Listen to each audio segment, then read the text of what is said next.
Welcome back to ID English classes. आज हम लोग ऑब्जेक्टिव क्वेश्चंस आर्टिकल से रिलेटेड पढ़ेंगे। इससे पहले का वीडियोज नहीं देखे हैं तो आप प्लेलिस्ट में जाकर देखें, और आप अभी तक चैनल को सब्सक्राइब नहीं किए हैं तो अभी सब्सक्राइब करें और बेल आइकन को भी दबा दें ताकि न्यू वीडियो का नोटिफिकेशन मिलते रहे। बिना देर किए हम लोग आज का क्वेश्चंस जो है आर्टिकल से रिलेटेड उसको पढ़ते हैं। देखेंगे पहला क्वेश्चन है कि what is placed on the top of article. तो सबसे ऊपरी भाग में आर्टिकल के हम लोग क्या लिखते हैं, हेडिंग एंड टाइटल। जैसे आप आर्टिकल लिखेंगे तो आर्टिकल लिखने से पहले सबसे पहले आपको टाइटल लिखना पड़ेगा, ठीक है, या तो इसी को हम हेडिंग भी कह सकते हैं। ठीक, तो हेडिंग या तो टाइटल सबसे पहले लिखा जाता है टॉप में। ठीक, what is place just below the title of an article. तो ये आपने टाइटल लिखा, इसके नीचे क्या लिखते हैं हम लोग, बाय कर एक्स वाई जेड यानी नेम यहाँ पे लिखते हैं।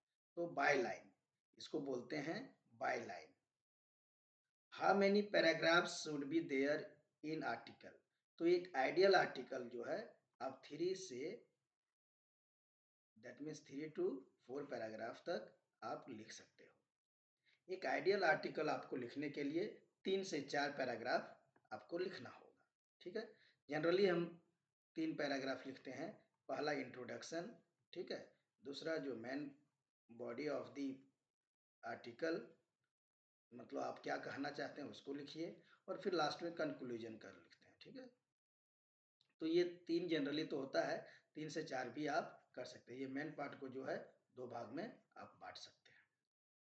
Next question is there, question number 4, Which of the following is not an element of an article। किसी भी आर्टिकल का जो है निम्नलिखित में से कौन सा एलिमेंट नहीं है। डेट, सब्सक्रिप्शन, सैल्यूटेशन, ये तीनों नहीं है। ये तीनों का प्रयोग जो है हम लोग नहीं करते हैं आर्टिकल में। तो आपका आंसर हो जाएगा ऑल ऑफ दीज। नेक्स्ट जो है आपका क्वेश्चन नंबर 5। क्वेश्चन नंबर 5 देखेंगे, लिखता है कि what should the first paragraph on off N article be all about. तो फर्स्ट पैराग्राफ में क्या होता है अभी हमने बताया आपको, ठीक है, कि brief introduction of the topic. तो फर्स्ट पैराग्राफ में इंट्रोडक्शन हम देते हैं शॉर्ट में किसी भी टॉपिक का। On which parameters is article writing assist. Content में आप चेक किया जाता है, एक्सप्रेशन में भी, और फ्लुएंसी एंड फॉर्मेट। तो ये तीनों जो है पैरामीटर का प्रयोग किया जाता है कोई भी आर्टिकल में। तो आपका आंसर हो जाएगा all of these, all of these. How should an article B ended. तो किसी भी आर्टिकल को किस प्रकार से हम समाप्त करते हैं, तो पता है अभी हमने बताया कि कंक्लूजन के साथ, तो विथ अ सुटेबल कंक्लूजन। आपका आंसर क्या हो जाएगा, सी। आपका आंसर हो जाएगा C. Now you can see here, pick the event one out in context of article। तो ये आर्टिकल में से ये तीनों जो दिया गया है, ये तीनों में से कौन सा एक अलग है चारों में से। तो पहला है, आर्टिकल के कॉन्टेक्स्ट में हेडिंग और टाइटल होता चाहिए। नेक्स्ट है, which of the following can be added to make an article writing interesting।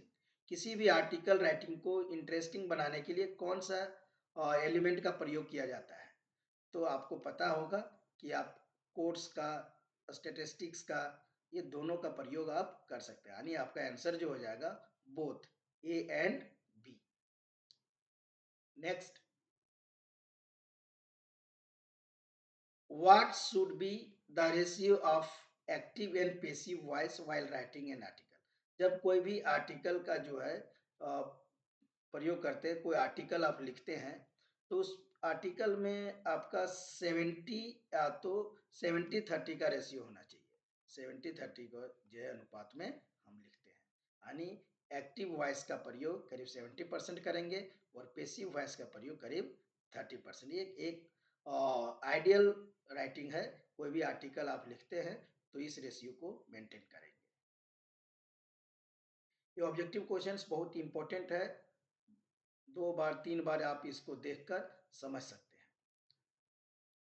Next है कि what is the word limit of an article for class 12 और 10, यू कैन से, अगर article पूछा जाए तो दैट मीन्स 10 टू 12 क्लास के लिए आपको अगर आर्टिकल लिखने के लिए आए तो उस आर्टिकल का वर्ड लिमिट करीब मिनिमम कम से कम 150 से और मैक्सिमम 200 वर्ड्स तक आप लिख सकते हैं। कुछ ज़्यादा कुछ कम हो तो कोई दिक्कत नहीं, बट 150 टू 200 वर्ड्स, ठीक है, होना चाहिए। नेक्स्ट है question number 12, you can see how should an article be commenced. अभी हमने बताया कि आर्टिकल किस प्रकार से आर्टिकल का शुरुआत आप करते हैं, by greeting the audience, by thanking the audience, by requesting the audience, कोई भी नहीं है ना, नन ऑफ दीज, ये सब का प्रयोग हम आर्टिकल में नहीं करते हैं, कभी नहीं करते हैं, ध्यान रहे। नेक्स्ट क्वेश्चन है question number 13, article is a short piece of writing, long piece of writing, exaggeration of lies, बताइए क्या है। तो यहाँ पे एक जो है लॉन्ग पीस ऑफ राइटिंग माना जाता है, ठीक है। शॉर्ट पीस ऑफ राइटिंग क्या होता है, पैराग्राफ होता है।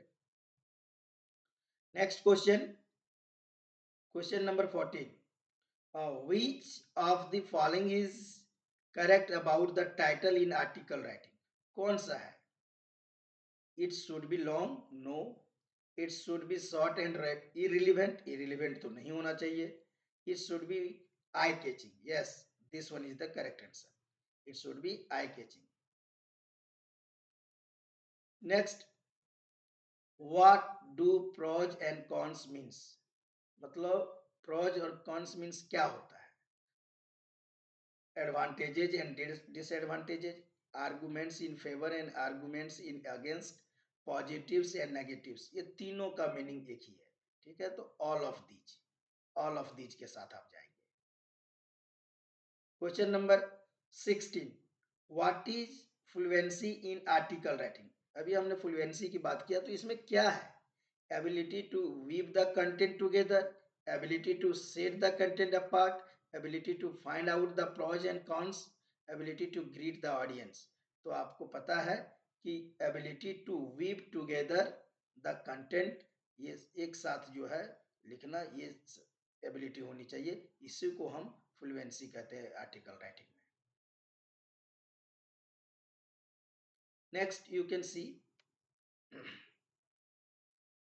what are the elements of making scheme of article writing। तो फॉर्मेट होना चाहिए, कंटेंट होना चाहिए, एक्सप्रेशन होना चाहिए, all of these answer, all of these, format, content, expression. आप कोई भी आर्टिकल को लिखते हैं तो फॉर्मेट में, कंटेंट में और एक्सप्रेशन, अगर कोई 5 मार्क्स का आर्टिकल है तो 1 मार्क्स यहाँ, 2 मार्क्स, 2 मार्क्स, इस प्रकार से आपका डिस्ट्रीब्यूशन मार्क्स का होगा। तो कोई भी आर्टिकल के मार्किंग स्कीम के लिए ये तीनों फॉर्मेट को चेक किया जाता है। What are the constituents of format in article writing? Heading तो होना ही चाहिए, राइटर्स नेम भी होना चाहिए, यानी आपका आंसर जो है बोथ ए एंड बी हो जाएगा। What are the constituents of expression in article writing? क्या होता है एक्सप्रेशन के अंदर, क्या, जैसे अभी हमने एक्सप्रेशन की बात किया, तो एक्सप्रेशन में क्या क्या इंक्लूड होता है, तो स्पेलिंग्स, ग्रामेटिकल एक्यूरेसी, कोहेरेंस, ये तीनों का प्रयोग होना चाहिए, all of these. What are the elements of conclusion in article writing?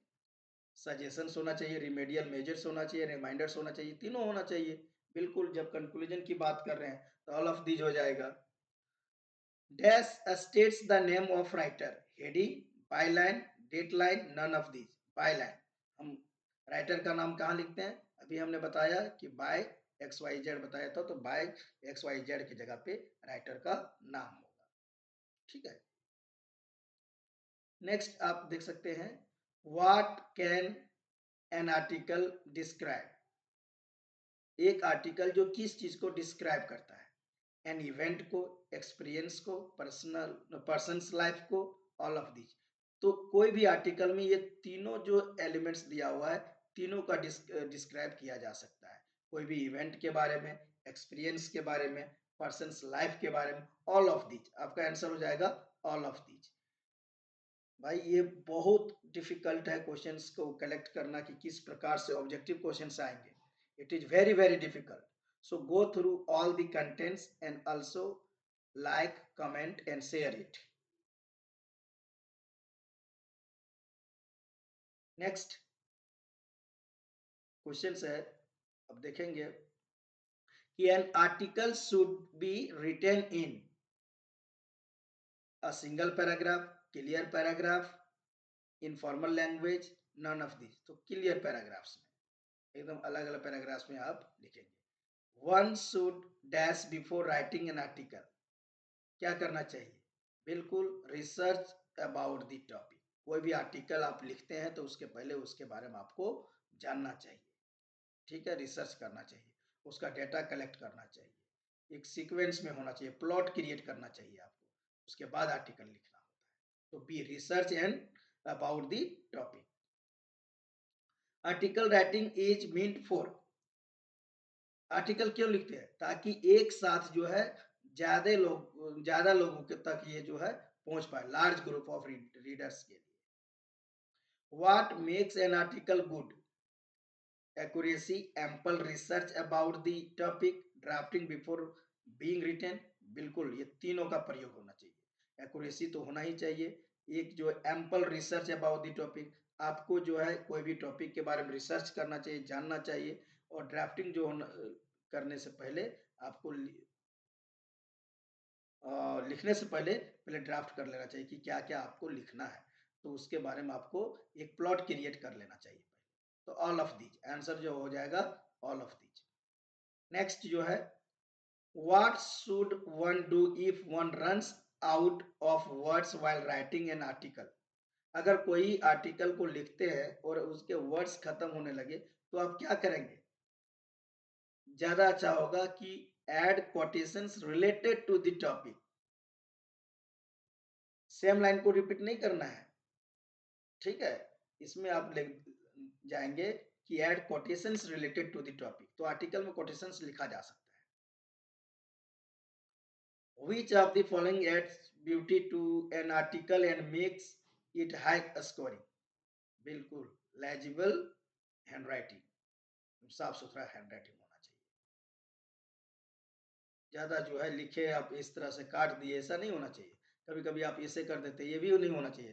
This is the wrong way. Okay, तो एकदम जो है साफ सुथरा आपका लिखा हुआ होना चाहिए, क्लियर। नेक्स्ट जो है, what is coherence in article writing? क्या होता है? तो logical writing, orderly writing, consistent relation of paragraphs, all of these. तो कोहेरेंस की जो बात कर रहे हैं, ये तीनों होना चाहिए उसमें। Who should be kept in mind while writing article, a good article? तो रीडर्स के बारे में आपको ध्यान रखना चाहिए कि रीडर्स क्या चाहिए, रीडर्स को कैसे इसको समझना है। तो रीडर्स एंड देयर मूड, इस चीज को समझ कर लिखना चाहिए, ठीक है, जब भी आप लिखते हो article. So these are the some questions related to articles, objective questions. Thank you.